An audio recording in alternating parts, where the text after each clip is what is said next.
بسم اللہ الرحمن الرحیم۔ اللہ کے نبی جناب آدم علیہ نبینا علیہ السلام جب جنت سے دنیا میں اترے تو آپ بڑے پریشان تھے۔ 300 سال تک آپ روتے رہے، اور ایک روایت میں آتا ہے کہ 350 سال تک آدم علیہ نبینا علیہ السلام روتے رہے، توبہ استغفار کرتے رہے۔ مفتی احمد یار خان نعیمی علیہ رحمہ بیان فرماتے ہیں، اگر ایک طرف آدم علیہ السلام کے آنسوں کو اکٹھا کیا جائے اور ایک طرف پوری دنیا کے لوگوں کے آنسوں کو اکٹھا کیا جائے تو آدم علیہ السلام کے آنسو پھر بھی زیادہ ہوں گے۔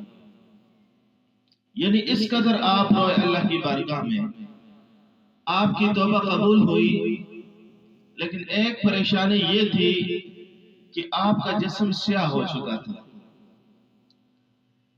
اور ایک اما حوا علیہ السلام سے جدائی بھی تھی، چونکہ آپ سری لنکا میں اترے تھے اور اما حوا علیہ السلام جدہ میں اتری تھی۔ تو جبریل امین آئے، اللہ کا پیغام دیا اور کہا، اے اللہ کے نبی، رب فرما رہا ہے کہ 3 روزے رکھو، 13، 14 اور 15 کا۔ یہ روزہ رکھنے سے آپ کا جسم پہلے کی طرح سفید ہو جائے گا۔ تو اللہ کے نبی آدم علیہ السلام نے 13 کا روزہ رکھا تو آپ کا جسم کچھ بہتر ہوا۔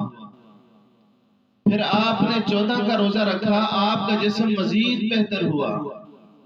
جب 15 کا روزہ رکھا تو آپ کا جسم پہلے کی طرح سفید ہو چکا تھا۔ اور یہ روزے حضرت نوح علیہ السلام تک یہ فرض تھے، اور آقا کریم علیہ السلام بھی 13، 14 اور 15 کا روزہ رکھتے تھے۔ یہ آقا کریم علیہ السلام کی امت پر یہ سنت ہے۔ تو جب آدم علیہ السلام نے 3 روزے رکھے، آپ کا جسم پہلے کی طرح سفید ہوا، تو جبریل امین نے پھر رب کا پیغام دیا کہ اے اللہ کے نبی، رب فرما رہا ہے میرے گھر کا طواف کرو۔ اے اللہ کے نبی، رب فرما رہا ہے کہ میرے گھر کا طواف کرو۔ آدم علیہ السلام نے بیت اللہ کے طواف کا ارادہ کیا، گھر سے نکلے، اور یہ یہاں پر یاد رکھیں کہ آدم علیہ السلام جہاں پر اپنا ایک قدم رکھتے تھے 3 دن کی مسافت طے ہوتی تھی، 3 دن کا سفر طے ہو جاتا تھا جہاں آدم علیہ السلام ایک قدم رکھتے تھے۔ جب آپ نے اللہ کے گھر کا طواف کیا، بیت اللہ کا طواف کیا، تو جبریل امین نے پھر رب کا پیغام پہنچایا کہ اے اللہ کے نبی، رب فرما رہا ہے اب میدان عرفات میں جائیں۔ آدم علیہ السلام جب میدان عرفات میں جبل نور کے قریب پہنچے تو وہاں پر اما حوا علیہ السلام بیٹھ کر زاروں قطار رو رہی تھی۔ تو آدم علیہ السلام نے اما حوا علیہ السلام کو دیکھا، بڑی خوشی ہوئی، گلے لگایا، ماتھا چوما، اور اس کے بعد دونوں نے اکٹھی زندگی گزارنی شروع کر دی۔ رب ذوالجلال نے آدم علیہ السلام اور حوا علیہ السلام کو اولاد عطا فرمائی، یہاں تک کہ مفتی احمد یار خان نعیمی علیہ رحمہ بیان فرماتے ہیں کہ اما حوا علیہ السلام 500 مرتبہ حاملہ ہوئی۔ آپ کو روزانہ ایک بیٹا اور ایک بیٹی عطا کیا جاتا ہے۔ آپ کے ہاں روزانہ ایک بیٹے اور ایک بیٹی کی ولادت ہوا کرتی تھی، اور آدم علیہ السلام کے دور میں یہ دستور تھا، یہ قانون تھا، یہ شریعت تھی کہ ایک دن کا جو بیٹا اور بیٹی پیدا ہوتی ان کا نکاح دوسرے دن جو بیٹا اور بیٹی پیدا ہوتی ان کے ساتھ کر دیا جاتا۔ تو اللہ تبارک و تعالیٰ نے آدم علیہ السلام کو بیٹا عطا کیا قابیل اور بیٹی عطا کی اقلیمہ. اگلے دن پھر بیٹا عطا کیا حابیل اور بیٹی عطا کی لیبا. تو قابیل کے ساتھ جو اس کی بہن پیدا ہوئی تھی وہ بڑی خوبصورت تھی، جبکہ حابیل کے ساتھ جو ان کی بہن پیدا ہوئی وہ اقلیمہ کے مقابلے میں کم خوبصورت تھی. تو قابیل نے کہا کہ میں حابیل کی بہن کے ساتھ نکاح نہیں کروں گا، میرے ساتھ جو میری بہن پیدا ہوئی ہے اقلیمہ، میں اسی کے ساتھ شادی کروں گا. اللہ کے نبی آدم علیہ السلام نے بڑا سمجھایا، بیٹا یہ ہماری شریعت میں اس کی اجازت نہیں ہے، یہ اللہ کے حکم کی خلاف ورزی ہے، میں اس کی اجازت نہیں دے سکتا. لیکن قابیل بضد تھا کہ میں اقلیمہ سے ہی شادی کروں گا. دونوں میں بحث ہونے لگی، یہاں تک کہ قابیل نے کہا اگر میری بات نہ مانی گئی تو میں حابیل کو قتل کر دوں گا. تو آدم علیہ السلام پریشان ہوئے، اللہ سے دعا کی اور دونوں بیٹوں سے کہا کہ آپ دونوں اپنی قربانیاں اللہ کی بارگاہ میں پیش کریں. آپ دونوں اپنی اپنی قربانیاں اللہ کی بارگاہ میں پیش کریں، جس کی قربانی قبول ہوئی اس کی بات سنی جائے گی. اب اس وقت دستور کیا تھا، قربانی پیش کرنے کا طریقہ کیا تھا؟ ایک کھلے میدان کے اندر قربانی پیش کی جاتی، آسمان سے آگ آتی، یا اسے جلا لیتی تھی یا اسے آسمان کی طرف اٹھا لیتی تھی. قابیل نے بھی اپنی قربانی رکھی، گندم کے دانے ڈھیر لگا لیا قابیل نے، اور حابیل نے بھی اپنی قربانی پیش کی. چونکہ وہ بکری چرایا کرتے تھے، اپنی بکری پیش کی. تو اللہ تبارک و تعالیٰ نے حضرت حابیل کی قربانی قبول کی اور قابیل کی قربانی قبول نہیں کی. تو آدم علیہ السلام نے اپنے بیٹوں سے کہا کہ بیٹا رب اس کی اجازت نہیں دیتا. لیکن قابیل پھر چکا تھا، وہ پھر اپنے وعدے سے مکر گیا اور کہنے لگا نہیں، میں یہ فیصلہ نہیں مانتا، اگر میں نے شادی کرنی ہے تو میں اپنی بہن اقلیمہ سے کروں گا، میں حابیل کو اقلیمہ کے ساتھ نکاح نہیں کرنے دوں گا، شادی نہیں کرنے دوں گا. تو آدم علیہ السلام نے بڑا سمجھایا لیکن قابیل باز نہ آیا. یہاں تک کہ جب آدم علیہ السلام اور اماں حوا علیہ السلام حج کرنے کے لیے، بیت اللہ کا طواف کرنے کے لیے گھر سے نکل پڑے، تو قابیل نے کیا دیکھا کہ حابیل بکریاں چرا کر تھکا ہوا تھا، سو گیا، اور قابیل نے پکا ارادہ کر لیا کہ میں حابیل کو قتل کر دوں گا. اب قتل کرنے کا ارادہ تو کر لیا، لیکن سمجھ نہیں آ رہی تھی کہ میں قتل کیسے کروں، کیونکہ اس سے پہلے کبھی انسان کا قتل نہیں ہوا، دنیا میں اس سے پہلے کسی کی موت واقعہ نہیں ہوئی. تو قابیل پریشان تھا. تو ایسے میں شیطان جانور کی شکل میں آیا، اس نے قابیل کی رہنمائی کی. شیطان کا کام یہی ہے، برے کاموں میں لوگوں کی رہنمائی کرنا.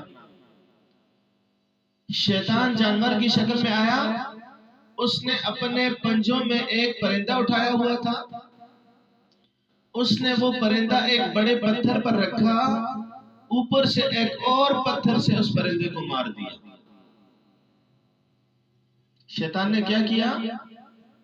پرندے کو اپنے پنجے میں اٹھایا اور ایک بڑے پتھر پر رکھ کر چھوٹے پتھر سے اسے وہاں پر مار دیا.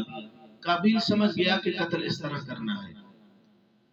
تو آپ نے ایک بڑا پتھر اٹھایا اور قابیل کو اس سے ہلاک کر دیا. اب ہلاک کرنے کے بعد قابیل کو سمجھ نہیں آ رہی تھی کہ میں اس لاش کا کیا کروں. مفسرین لکھتے ہیں کہ قابیل 40 دن تک حضرت حابیل کی لاش کو اپنے کاندھوں پر اٹھا کر پھرتا رہا. 40 دن تک. وہ لاش کو اٹھا کر پھرتا رہا کہ میں اس کا کیا کروں، سمجھ نہیں آ رہی تھی، چونکہ اس سے پہلے انسان کا کبھی قتل نہیں ہوا تھا، کسی کی موت واقع نہیں ہوئی تھی۔ تو رب ذوالجلال نے انسان کی رہنمائی کے لیے 2 کوے بھیجے، وہ آپس میں لڑ پڑے، ایک کوے نے دوسرے کو مار دیا، پھر دوسرے کوے نے زمین کھودی، اپنے پنجوں سے زمین کھود کر اس کے اندر دوسرے کوے کو دفن کر دیا۔ تو قابیل سمجھ گئے کہ انسان کی لاش کو اس طرح دفن کیا جاتا ہے۔ طریقہ کار رب ذوالجلال نے کوے کے ذریعے بتلا دیا۔ قابیل نے جب اپنے بھائی حضرت حابیل کی لاش دفن کی اور بڑے فخریہ انداز سے اٹھا، اس انداز سے اٹھا کہ گویا میں نے دنیا کا بہت بڑا کام کر دیا ہے، میں نے بہت بڑا کارنامہ سر انجام دیا ہے۔ جب واپس گھر لوٹے، آدم علیہ السلام اور اماں حوا علیہ السلام حج سے واپس ہوئی، تو آدم علیہ السلام نے پوچھا کہ بیٹا حابیل کہاں ہے؟ تو قابیل نے بڑے سخت لہجے میں جواب دیا، کیا میں نے حابیل کا ٹھیکہ لے رکھا ہے؟ کیا میں حابیل کا چوکیدار ہوں جو آپ مجھ سے پوچھ رہے ہیں کہ حابیل کہاں ہے؟ مجھے کیا پتا کہا؟ تو آدم علیہ السلام کو سمجھ گئے کہ کچھ معاملہ ضرور ہے جو قابیل ہمیں نہیں بتا رہا۔ فرشتوں نے آدم علیہ السلام کو ساری تفصیلات بتائی کہ کس طرح قابیل نے حابیل کو قتل کیا، اور فلاں مقام پر حضرت حابیل کی قبر ہے، آپ جائیں اور حضرت حابیل کی قبر پر حابیل کی قبر کی زیارت کرائیں۔ آدم علیہ السلام اور اماں حوا علیہ السلام، مفسرین لکھتے ہیں 40 دن تک قبر پر زاروں قطار روتے رہے۔ حالانکہ روزانہ ایک بیٹا اور ایک بیٹی جڑواں بچے آپ کو عطا کر دیے جاتے، لیکن اس کے باوجود اولاد کا جو دکھ اور غم ہوتا ہے وہ والدین ہی محسوس کر سکتے ہیں۔ آدم علیہ السلام اور حوا علیہ السلام 40 دن تک زاروں قطار قبر پر روتے رہے۔ اس کے بعد آدم علیہ السلام نے قابیل کے لیے بد دعا کی۔ جب قابیل کے لیے بد دعا کی تو قابیل کا پورا جسم سیاہ ہو چکا تھا، پورا جسم سیاہ ہو گیا، اور ساتھ ہی آدم علیہ السلام نے اللہ سے دعا کی، اے اللہ، جس طرح زمین خون کو چوس لیتی ہے، یا اللہ تو اسے اس بات کا حکم دے کہ وہ آئندہ اگر کسی کا قتل ہو تو وہ خون کو نہ چوسے۔ آج جس طرح زمین پانی کو چوس لیتی ہے، پہلے اسی طرح خون کو بھی چوس لیا کرتی تھی، لیکن آدم علیہ السلام کی اس دعا کے بعد زمین نے خون چوسنا بند کر دیا، اور آج آپ دیکھیں کہ خون جہاں پر گرتا ہے زمین اسے نہیں چوستی۔